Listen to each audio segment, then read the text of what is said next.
Okay, we're holding on Chavav Amud Aleph. It's Boimine. It's like 4 lines from the bottom. Okay, we thank Hashem that we're able to learn Torah every day. In this chus of our learning, we should have the Beis Hamikdash immediately. Learning for Shleima for my father and also for Naftali ben Menucha Bela. Okay, so we had a discussion between Abaye and Rabbi Yosef. Based on a brisa, the brisa says that if someone takes a shvuah, takes an oath that he's not going to eat, let's say wheat bread, and then he forgets that he took the oath and he eats the wheat bread, then he's going to be chayev. Let's say he doesn't forget that he took the oath, but he forgets that this is wheat bread. He thinks that this is barley bread. So then we said that he's going to be pater. That was pater from bringing the carbon, right? And that Rabbi Yosef was promoting the svara, and Abaye was telling him, "Just 1 second. He's only chayiv a carbon because of the shvuah that he took. So if he forgets that this is wheat bread, and even if but Abaye was saying is that even if he forgets the item, but that's also forgetting the shvuah. No, 1 second. If he's confused about the item, let me see this again.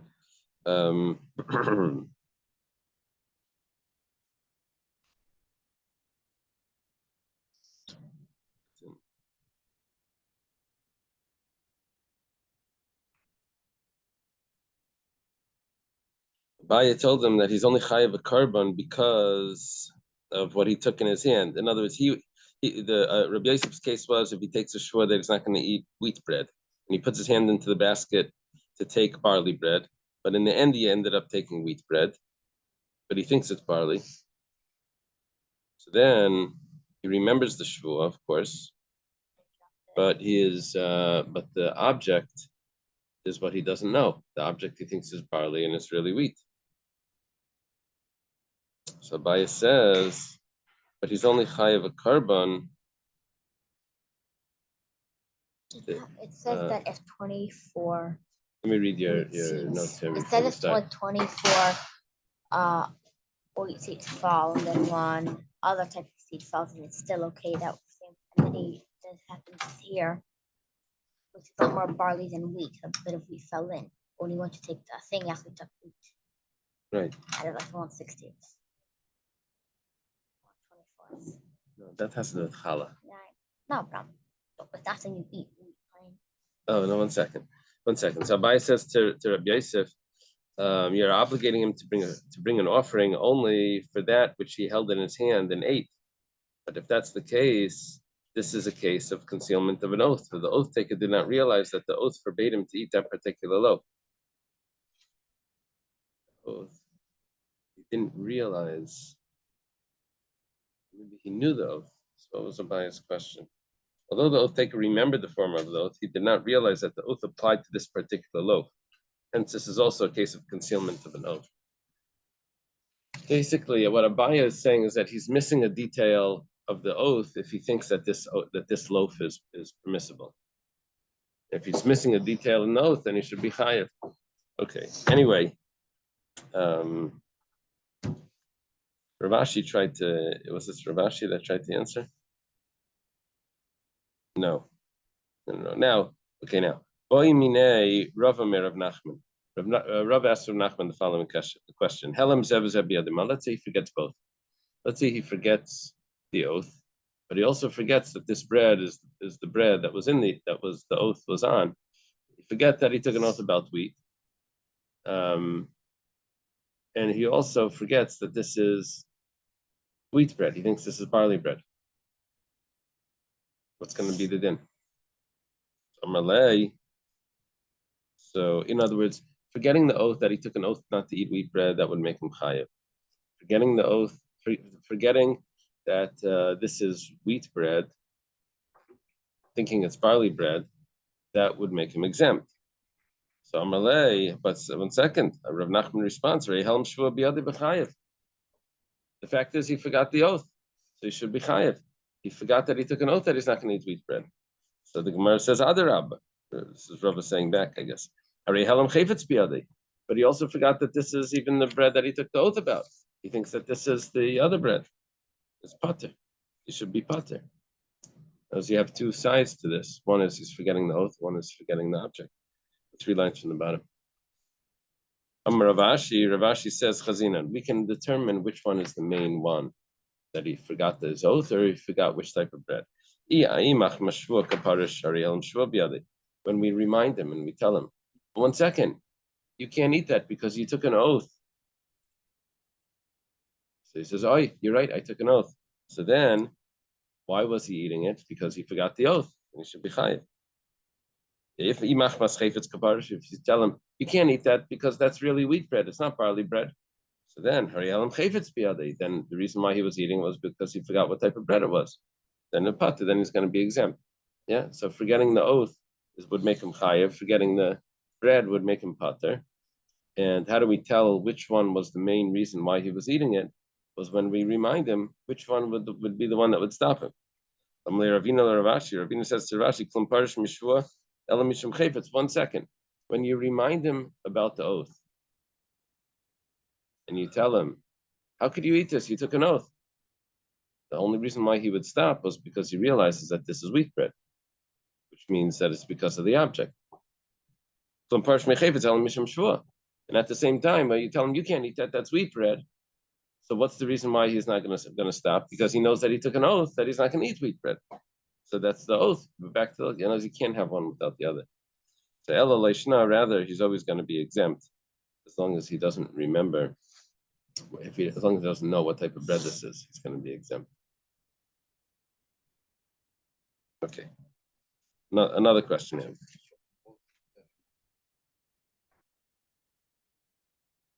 If he forgot both, he's going to be exempt. Rav asked Nachman another question.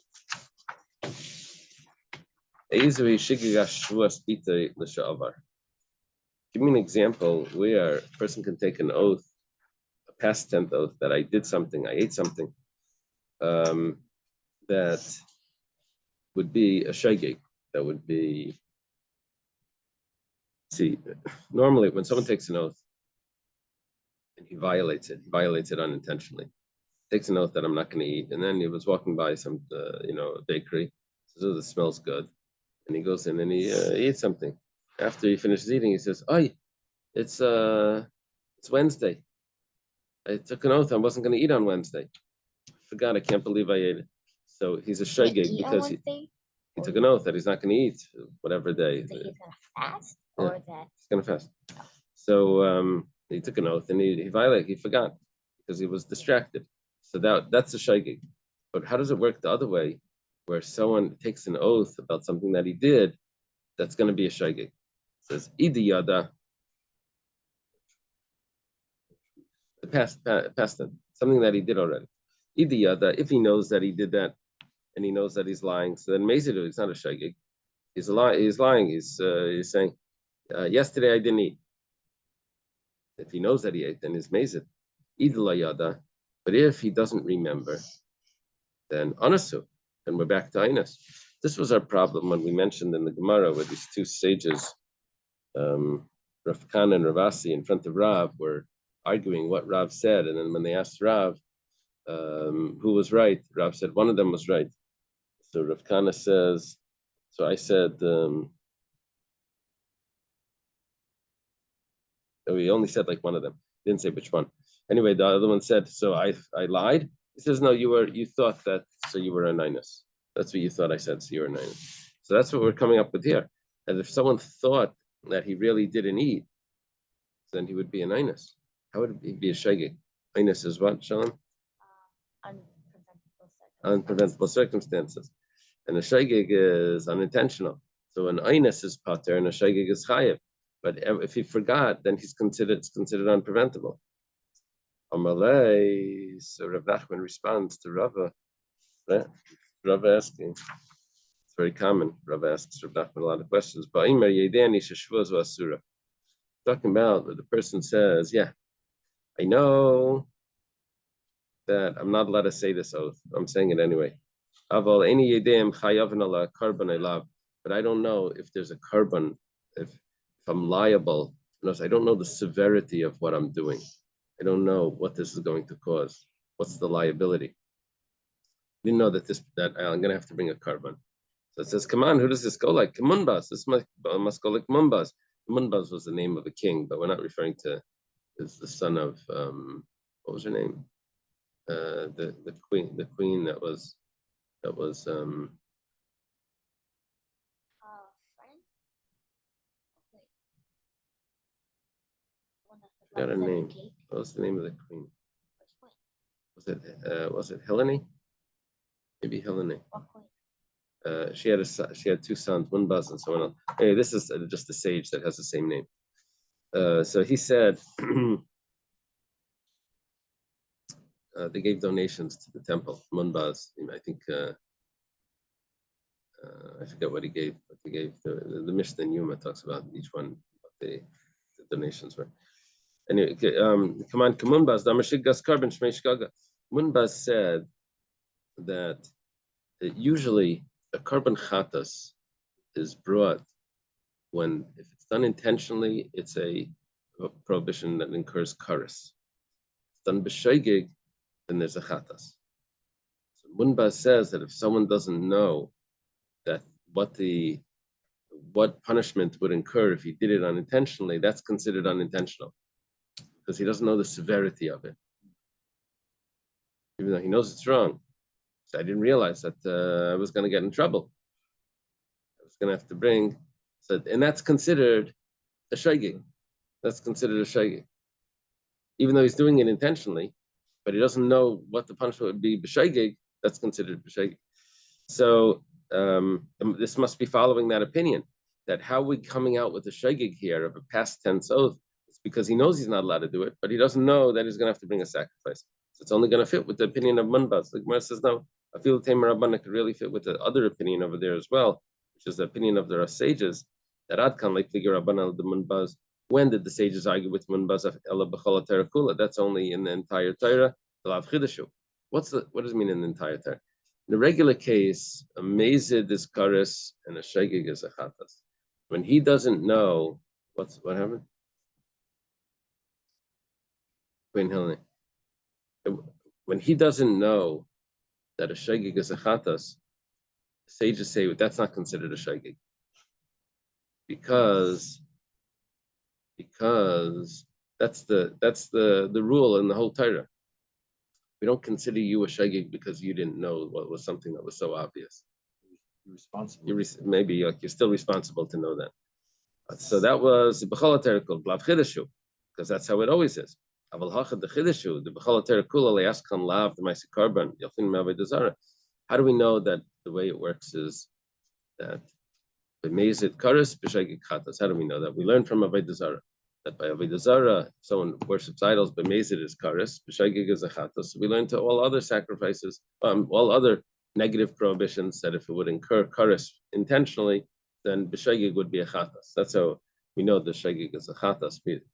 Is by we learn from avodah zara. Here is the one exception. Here, b'mezid is not kares, but b'shegig is a chatas. Big surprise. So the Gemara says that even over here, even the Rabbanan would agree over here that if he doesn't know what the punishment is, b'shegig, he's going to be considered a shegig. Normally, the Rabbanan don't say this. They don't consider not knowing what the punishment is b'shegig, because that's the case across the board. Every one is like that. You're like still responsible to know that, I guess. However, over here, I feel Rabbanan might do. So we can say that this would be the case of the shegig that Rava was looking for. What's the case of a past tense oath that would be b'shegig? It's when he doesn't know what the punishment is if he does it b'shegig.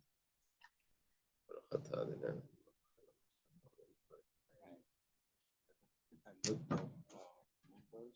he quotes a story. What does it say?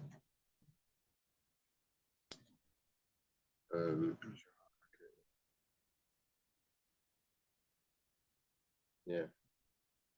And that's at the beginning of last. Or is, there's a stop sign. You know, you're not supposed to go through a stop sign. But I don't know the consequences. Right. That makes me shogeg. According to this, would be shaking, yeah. That won't work. So a shagig. Or the policeman says, wait, do you want to stop? I don't care. You didn't know it.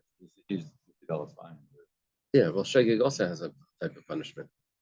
Shagig has a chatas. Fine. Yeah. The reason why the logic is like this is because let's say the police don't mind that people don't come to a full stop. All of a sudden they pull him over. It's not, he didn't come to a full stop. But how is that considered fair when you never, obviously it's not so important because you never pull it. Must be, all of a sudden just that randomly you do this. So that would be sort of like you didn't know the severity of it. So I thought this was acceptable. Okay, anyway. It doesn't mean he's exempt. It means there still is a fine. Ravina asks Rava the following question. Nishbal kikar mistaken alamao. Let's say someone takes an oath that he's not going to eat. Then he's not going to eat this loaf of bread. Then it comes out that he was in the desert and he had no other food.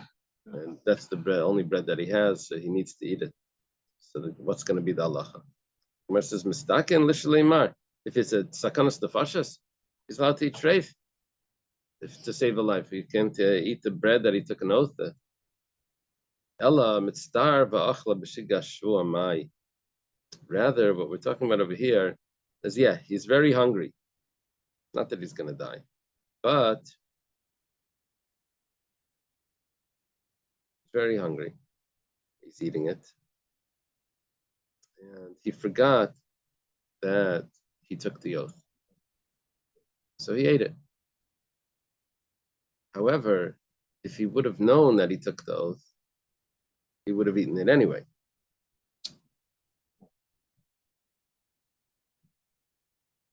Amalei.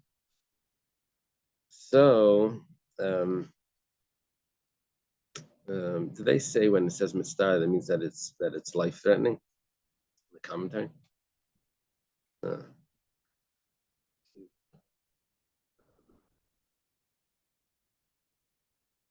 He became troubled by his oath and desired to eat the loaf. He's troubled by the oath.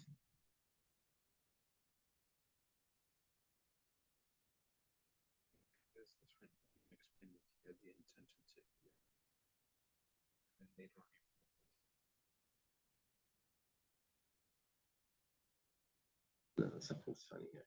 Mitzvah, Rashi says berav. They're dropping your commentary is dropping a word in Rashi. Oh, mitzvah bedavar. They're changing the text of Rashi. I have to change the text of Rashi. That's what they're saying. That Rashi explains he was prepared to eat the loaf in deliberate violation of his oath. I got to figure that out. So 1 second. This is a new shot. I didn't have that. My Rashi says Mistar Berav. He's disturbed because he's hungry. Their Rashi, on the side I have a note. It says that he's Mistar about the matter that he took the oath. However,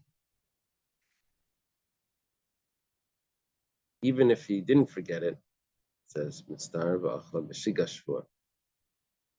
He would have eaten it anyway. However, now he forgot the oath. Okay, let's take a look. So Amalei, Rava responds to Ravina. It says Tanina. We have a Mishnah that talks exactly about this. I guess the summary of this case is that he is he's doing something unintentional, but he would have done it intentionally as well. It happens to be it's unintentional, but he would have done it anyway. So do we allow him to be exempt because it was unintentional at this moment? It's right. It's kind of like saying that the person who couldn't do that, they can Right. Right. There's no free choice. Gotcha. He still has free choice. Let's take a look. So Tanina, we learned in the Mishnah. It says Shav midiyasei. Maybe carbon al shigagasei. If someone, what is this referring to? Does it say over there what it's referring to? He repents. Refrains from transgressing. He refrains from transgressing because of willingly. So then he brings a carbon. Laishav midiyasei. If he doesn't refrain willingly, then any carbon al shigagasei. Then he doesn't bring a carbon. So what are we saying now with this person? This person, only if he doesn't, only if he refrains because of it's unknown to him, that would be considered a shaygig. But if he does it, if he would have done it anyway, let me see what this is referring to in your book. Take the other book of it.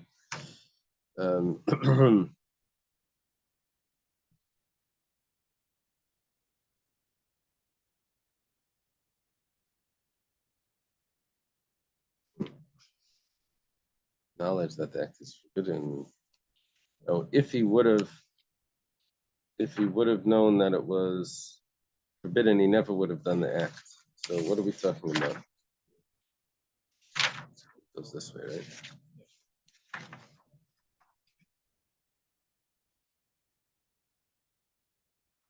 If one would have refrained from transgressions of his knowledge,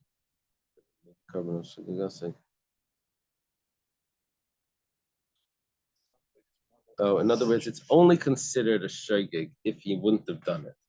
Yeah, but he had known, and he would have done it anyway. Yeah. So then it's not considered. Okay, so it's more this Mishnah is very general. Okay, so which means that over here he's not considered a shaygig because he would have done it anyway. Amar Shmuel. Shmuel says, Gomer Belibai, if he decided in his heart to take the oath, it doesn't count.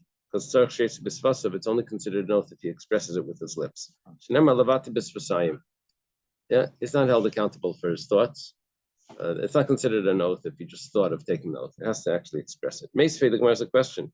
Bisvasayim, when the pasuk says with his lips, it means not in the heart. It means it has to be expressed. Gamar believe minayin. How do we know that the same thing would apply if it's in his heart? Any expression of the man with an oath, which means that he's chayiv even in the heart. So what are you telling me that it's not in the heart? We have a brisa that says it is in the heart. The Gemara says, 1 second, you're asking me from that brisa. That brisa is hagufa kasha. That brisa is self-contradictory on itself.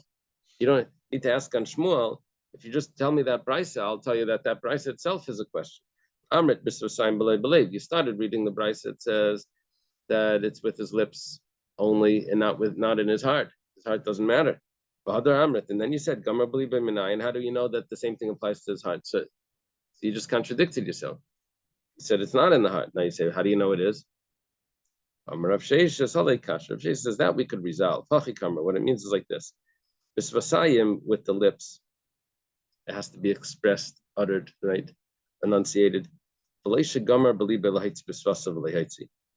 not that he intended to express it, but never expressed it. In other words, he didn't intend to take the oath in his heart. He intended to take the oath out loud, and he didn't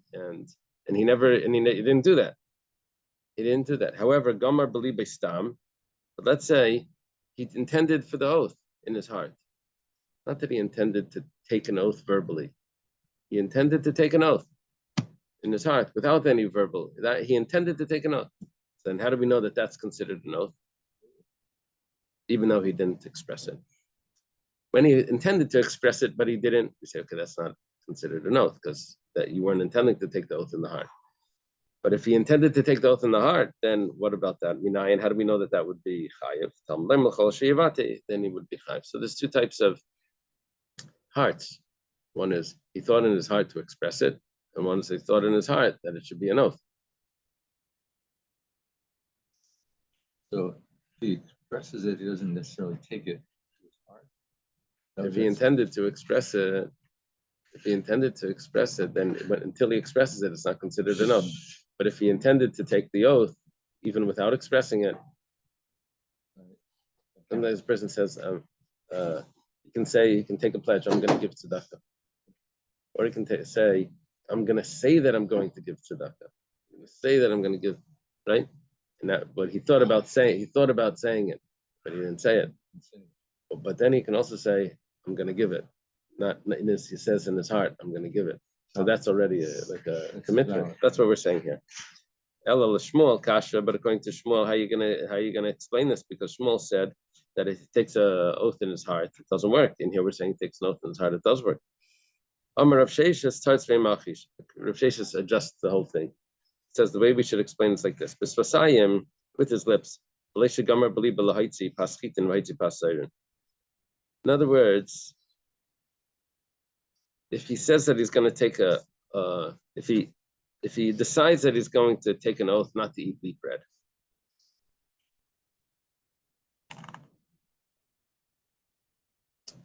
and so he takes the oath, and when he's talking, when he's saying it, instead of saying wheat bread, he says barley bread. That doesn't count. Let's say he says, I'm going to take an oath that I'm not going to eat wheat bread. And then when he takes oath, he says, I'm not going to eat bread. That counts? So that counts. How does that answer the question on Shmuel? Is it double as worth to eat wheat bread over any other bread? How does it answer the question? Shmuel said, "Gomer b'libai." If he took it in his heart, because now what we're saying is that there's nothing that's happening in his heart, right? No, we're not saying anything about his heart. Everything is being expressed. We're only saying that he thought he was going to say wheat bread, and he says regular bread. He said if we say that counts. The Brisa wasn't saying that if you take an oath in your heart that counts. Shmuel says if you take an oath in your heart, it doesn't count. The Brisa also says that doesn't count. What did the Brisa mean? But Gomer b'libai. Gomer b'libai meant that he intended to take an oath about wheat bread, but he ended up saying regular bread. He's going to be chayiv just for the wheat bread, not for any bread. Yeah, because his intention was just on the wheat bread. Okay, Meisvei, there's a question. You have to guard. What comes out of your mouth, you have to keep. This is referring to someone that pledges to bring a sacrifice. This only applies to what comes out of his mouth. Gomer believe him in. How do we know the same thing applies to what he made up in his heart? That he also has to keep that. Anyone of generous heart, we're seeing here that you have to keep even the commitment of the heart, even if it wasn't expressed. Where it says Shani Hasam Diksiv Kolna Divlev. Over there, that's a special case. Over there, the pasuk clearly says anyone with generous heart. That's referring to donating a sacrifice. If someone in his heart says that he's going to give a sacrifice, so then he has to keep that. But other types of vows, he doesn't have to keep in his heart. If he thought about doing something, this could become obsessions. People can say, "Oh, I thought I was going to, so now I have to." It's like these types of things that make people crazy. So you don't have to keep anything just because you thought it, except when it comes to tzedakah, it says that you're supposed to follow through if there was a tzedakah commitment in the person's heart.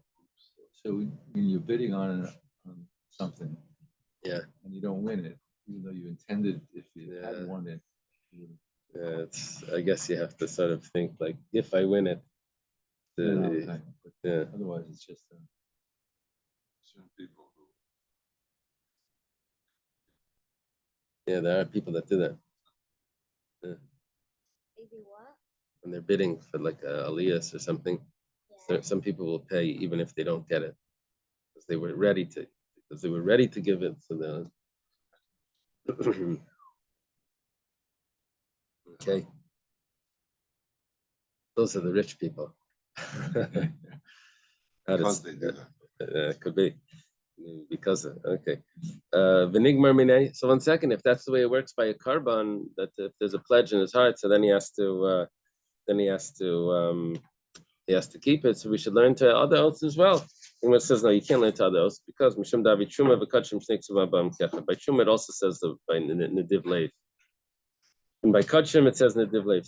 So we had a rule. We had this before. It says anytime we have two places that give us a precedent, a source from two places, so obviously you can't learn from there. Because if you could learn from it as a precedent, so then you didn't have to have twice. Why do you have twice? Why do you have to give me the second one to tell me that you can't really learn from this? Okay, so we have Shneksum Abam Kelcharim Malamdim. So Gemara says, Hanich Lamandam Malamdim. You're right, but that's only one opinion. One opinion says that you can't learn if you have two precedents. Ella Lamandam Malamdim, but according to the other opinion, that says you can Mayaklamema, we should learn from it. The Gemara says, no, you can't, because Abichulin Vakachim, because you're trying to learn mundane things, which is a regular oath from Kachim, which is a pledge to the temple. Like Amrina, and that you can't learn one from the other. Okay, we have a new Mishnah. Wow. We've had this Mishnah quoted before, so you're familiar with it already. Nishpa, we're on Chav Zayin. Nishpa levatlas a mitzvah v'lei bitul. Someone takes an oath that he's not going to fulfill a mitzvah. I'm not going to eat matzah on Pesach night. Takes an oath. I'm not eating matzah on Pesach night. And then Exactly. what does he Take an oath do? against halacha. And You then can't say that. right, and then he went and he ate the matzah. But didn't we also say about a person said, I'm not going to have any pleasure, a neder, I will not have any hana from matzah. So that was the way out. Yeah. That's why the Mishnah is specific by Nishpa. So he swore this is an oath, not a vow. So then he's going to be he's pater from violating his neder. He kept the mitzvah. He's pater. Let's say he took oath the opposite. He said, "I'm going to eat matzah," but like him, and then he doesn't eat the matzah on Pesach night, and he's also pater. He's also pater. We could have said that he's chayiv. Rabbi Yehuda ben Beseira. Rabbi Yehuda ben Beseira says that if a person takes an oath to do a mitzvah, he's chayiv because he violated the oath if he doesn't keep the mitzvah. Amar Rabbi Yehuda ben Beseira, but we don't say that. Amar Rabbi Yehuda ben Beseira explains this. When it comes to voluntary things, and he never took an oath at Ar Sinai, but now that he takes oath, he's chayiv. Mitzvah shemushbala me'ar Sinai, and it didn't she chayiv ala. If when it comes to a commandment that he was already sworn at Har Sinai, for sure he should be chayiv, right? More guilty. Amr they said to him, "Loi, it's not a good kavachimer." There's one detail here that you're missing, and that is that you have to be able to take the oath. You have to be able to flip the oath in order for you to be chayiv. You have to be able to flip it from positive to negative. So if a person take an oath that I'm going to eat matzah on the night of Pesach, so Rabbi Yehuda ben Beseira says that's a good oath. The Rabbanan say it's not a good oath because you'll never be able to say I'm not going to eat matzah on the night of Pesach because you can't take an oath to violate. So because it can't be flipped from positive to negative, it's not a good oath. You can't say lav kehain that the negative should be that the negative and positive are both considered oaths. Because if someone takes an oath that I'm not going to keep the mitzvah, then he's going to be exempt because that's not considered an oath. Okay, so we have an argument here between Rabbi Yehuda ben Beseira and the Rabbanan regarding someone takes an oath to fulfill the mitzvah. Everyone agrees to neglect the mitzvah is pater. To fulfill the mitzvah, Rabbi Yehuda ben Beseira says chai. Then Rabbanan, it was taught in a brayse, Yachol nishpa levatlas a mitzvah lebitel. Maybe I could have thought that if someone takes an oath to neglect the mitzvah and he doesn't neglect it, maybe you should be chayiv. Now, what the brayse here is doing is it's saying that because it says in the pasuk lahara elahativ, to do to his detriment or to his betterment. What would be to his detriment? He says, I'm not going to do a mitzvah. That would be to his detriment. So then he would be chayiv. You have to look at both of them. Ma hatava rishus, just like when it comes to his betterment, it's not referring to a mitzvah, it's referring to anything voluntary. Afara rishus, also when it comes to his detriment, it's not referring to neglect of a mitzvah, it's referring to something voluntary. Now, there was an assumption here that hatava is rishus, that to his betterment was voluntary. But we're going to exclude now. Someone takes an oath to neglect the mitzvah. Yeah, because we have to compare it to his betterment. Yachal nishba l'kayim es a mitzvah l'kiyim she'echayiv. Let's say someone takes an oath to fulfill a mitzvah. This would be if someone takes an oath to his betterment. I'm going to put on tefillin. I'm going to eat matzah. So then you should be chayiv. That's exactly what the pasuk says. Lahetiv, to do good. It's going to be chayiv. Talmud Laimer, the pasuk says no. Laharai lahetiv, to do bad or to do good. Mahatav rishusvin. We do a comparison. Just like when it comes to doing bad, yeah, it means something voluntary. So afhatav also when it comes to doing something good, rishus means voluntary. So we know now that we're talking about voluntary things, not mitzvahs. So now it's going to exclude someone that takes an oath to fulfill a mitzvah, and he doesn't fulfill it, he's going to be exempt. Because lahetiv doesn't mean to do a mitzvah. Lahetiv means voluntary, something voluntary. I'm going to eat. That's not, I'm going to eat matzah on Pesach night. Let's say someone takes an oath that he's going to do something bad to himself. It's going to hurt himself. So, or to do, sorry, I skipped the line. But he doesn't do that. Maybe it should be pater. The pasuk says to do bad or to do good. Just like when it comes to doing good, it means, we said before, it's not referring to a mitzvah. It's referring to something voluntary. Also, when it comes to doing bad, it's anything that's voluntary. He was able to do something bad. Obviously, it doesn't mean to harm himself, like harm his body, because then that would be a prohibition. Person's not allowed to like cut his body. Must mean something else. I'm going to fast or something. Maybe the opposite. He should be chayiv also. Maybe just like when it came to himself, right? He was chayiv if he takes the oath that he's going to do something bad to himself. So also when he takes an oath he's going to do something bad to someone else, he should be chayiv. Talmud Leimar lahara lahetiv. Pasuk says no. To do bad or to do good. Mahatav rishus. Just like when it came to doing good, we said that it was voluntary. Afara rishus. Also, when it comes to doing bad, it has to be something voluntary. When it comes to doing something bad to someone else, you don't have permission to do that. So therefore, it's not voluntary. It's a prohibition. So that's not going to count. You're not going to be chayav for that. Not because of the oath, at least. How do we know that we have to include doing good to others? Right? Because you just told me that Rishus, say someone takes note that he's going to give someone a gift. Moringa tree. It says an extra word, oy, or. That's coming to include that extra word or, which it didn't need to say. I would have known that it was or, right? Either or, not both. So that's coming to include something. What's it coming to include? When a person takes note that he's going to do something good to someone else. So in other words, if he does something bad to someone, if he takes note he's going to do something bad, he's exempt from the oath. If he takes note that he's going to do something good to someone, he's obligated. What is considered something bad? If someone takes note, I'm going to hit that guy. I'm going to break his head. That is not considered an oath. Yeah, he's not going to be chayiv if he doesn't do it. You can flip them. We're about to see in a moment.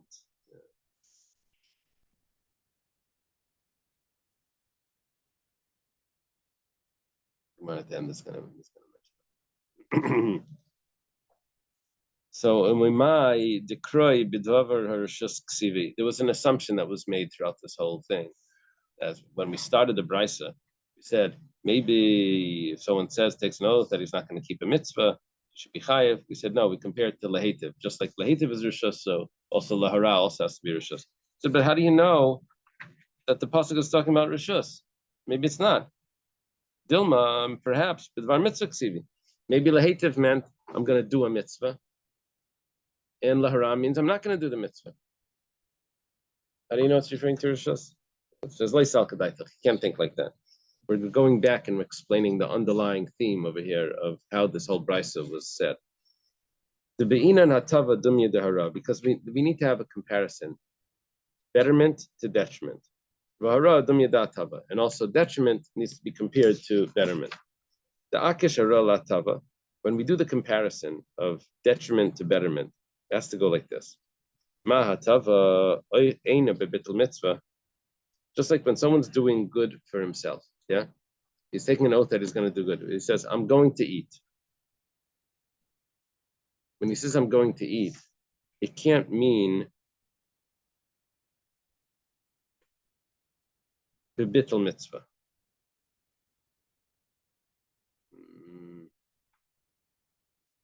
It can't mean that I'm going to eat on Yom Kippur. And it can't mean that I'm going to eat chametz on Pesach. Because obviously that wouldn't be considered something good. That would be something bad. So when it says good, obviously it can't mean that it's something bad, right? So it says, I'm going to eat. We said that's something positive. It can't mean bad. So if that's the case, it must mean that it's rishus.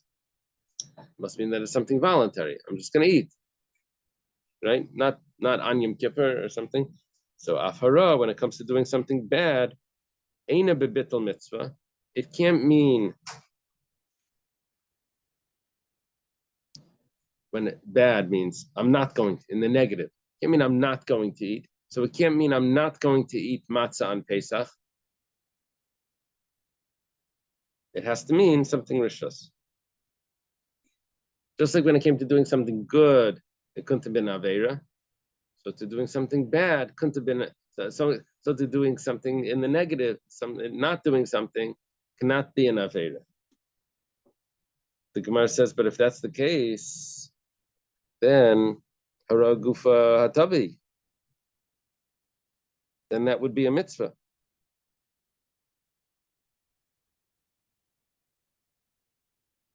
Oh, I jumped a step.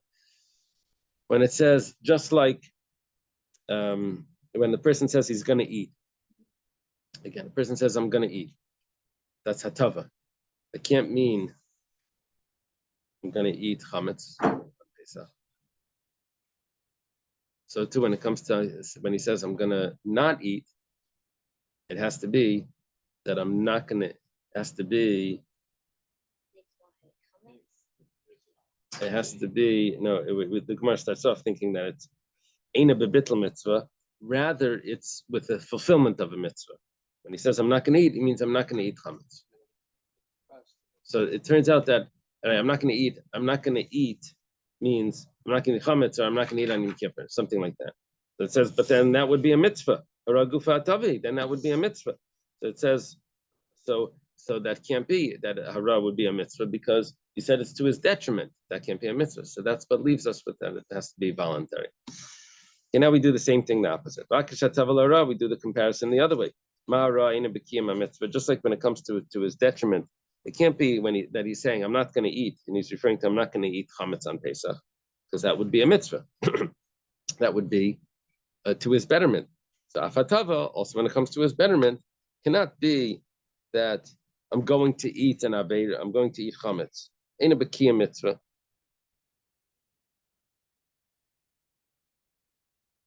Afatava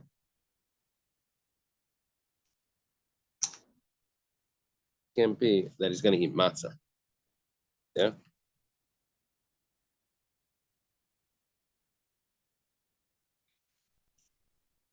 No. Let's do this again.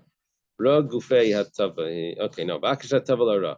When mahara ain't a bekiya mitzvah, just like when he's doing something to his detriment. For example, he says, "I'm not going to eat." It can't mean that I'm not going to eat chametz, because that would be a mitzvah. So also hatava cannot be a mitzvah as well. Cannot be I'm going to eat matzah.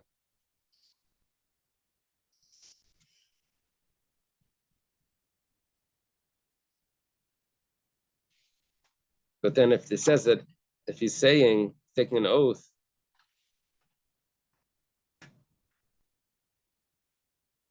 Oh, rather, it must mean that I'm going to not eat matzah. Not eat matzah. It must mean that I'm going to eat.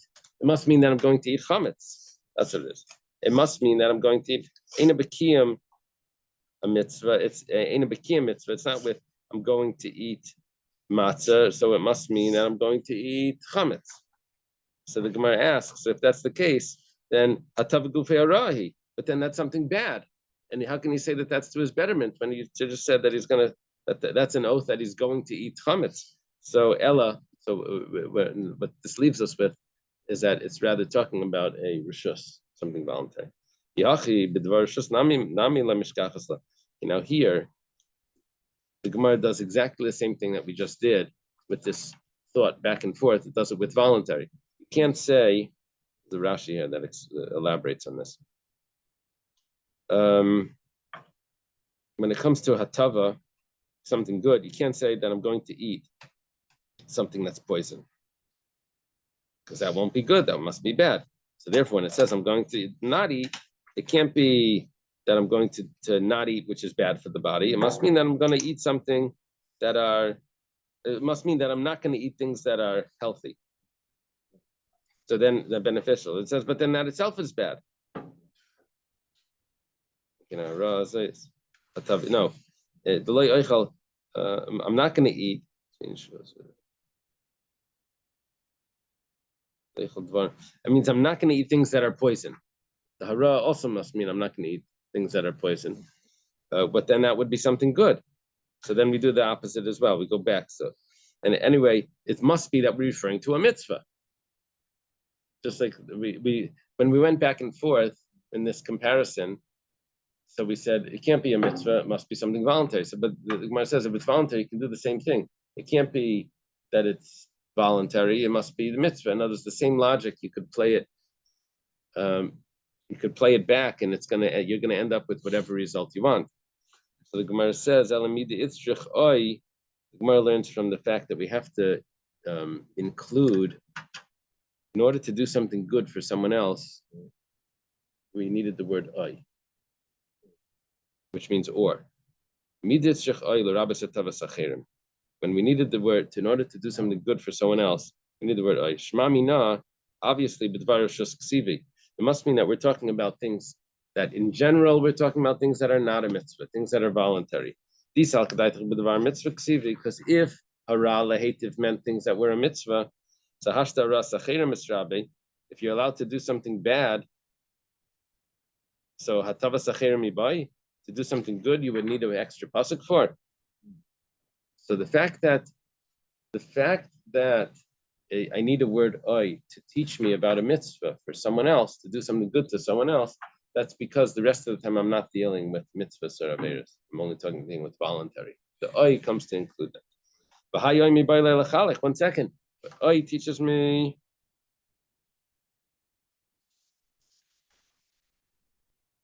I want to get to the two dots. But this oy I need anyway, because or else if it doesn't say the word or, then I would think that they're both together. So it says no, lechalek leitzarich kra. You don't need a pasuk for that, because we had this Gemara many times. That would work well according to Rabbi Yonasan. El Rabbi Yeshua, but according to Rabbi Yeshua, that says that you do need the word oy. The tiny was started in Brisa Isha sheikal asaviv ves imay ainly alav imay aviv layimay imav layav minayin. Man that will curse his father and his mother. How do we know if he only curses one, not both? I have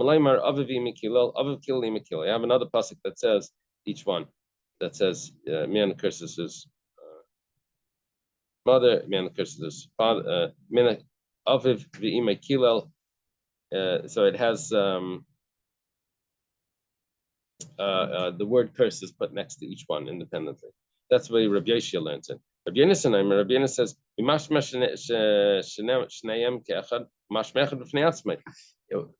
I don't need the word or, and I don't need a special limud to divide it up. I would only think that you need both of them if the pasuk says yachtav, both of them together, because it doesn't say both of them, then I know automatically that it means or. The question now is that the word oy is only not necessary according to Rabbi Yonasan, but according to Rabbi Yeshua, I need the word or. I feel Tim Rabbi Yeshua, the Gemara answers that even according to Rabbi Yeshua, you could say this. Savlak Rabbi Akiva, because he goes like Rabbi Akiva, the Darish, Riba Yomiyuti, like we had before, Machlekes Rabbi Kiva and Rabbi Shmuel, we're going to exclude just one item. So therefore, and then I need the eye to teach me, and the Gemara explains. If we're dealing with voluntary things, so memayet var mitzvah. So what did Rabbi Akiva exclude when it says lahara elahitiv? Meant something that was a mitzvah. That's what he took out of it. That what was the miyat was to do a mitzvah. So but if we're dealing with already mitzvahs, the oaths were already mitzvahs. So so then what would you be excluding? There's nothing to exclude if an oath is already a mitzvah. It must mean that we're dealing with voluntary and the oath is excluding the mitzvah. Okay, we can leave it over here on the top by the Tzidat. Okay, thank you. Have a good day. Yeah, have a good day. Moshe Shalom showed up.